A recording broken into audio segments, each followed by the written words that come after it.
Hello बच्चों, let's see this question. Principle of purities of gamete is 3:1. Principle of independent assortment what? बच्चों, सबसे पहले हम समझते हैं की कॉन्सेप्ट.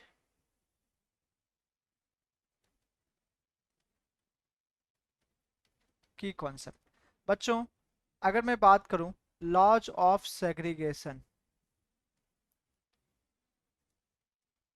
लॉज ऑफ सेग्रीगेशन इसी को laws of purities of gamete कहा जाता है. Laws of purities of gametes कहते हैं.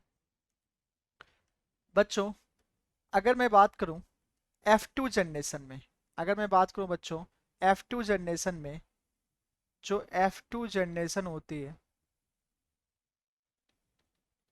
उसमें 3:1 जो रेशियो आता है मोनोहाइब्रिड क्रॉस में, जो 3:1 रेशियो आता है, 3 tall and 1 dwarf.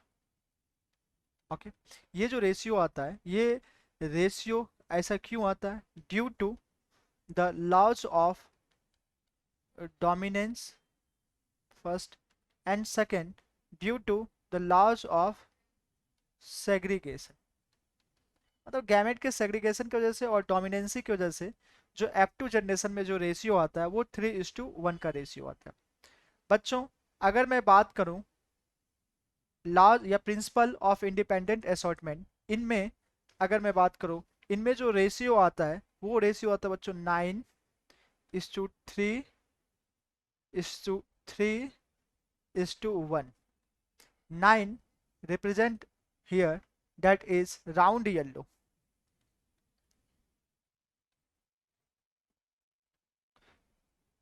3 represent here round green, round green, and 3 represent here wrinkle yellow, and 1 represent here, that is wrinkle green, wrinkle green. Okay, then principle of purities of gamete में जो ratio आता है 3:1. then principle of independent assortment, that is a dihybrid cross. Basically this is a dihybrid cross, dihybrid cross. और इनमें जो ratio आता है वो 9:3:3:1. तो principal of independent assortment, that is dihybrid cross, and इनमें जो रेशियो आता है 9:3:3:1. तो ये इसका आंसर हो जाएगा. I hope you will understood this question. Thanks, best of luck.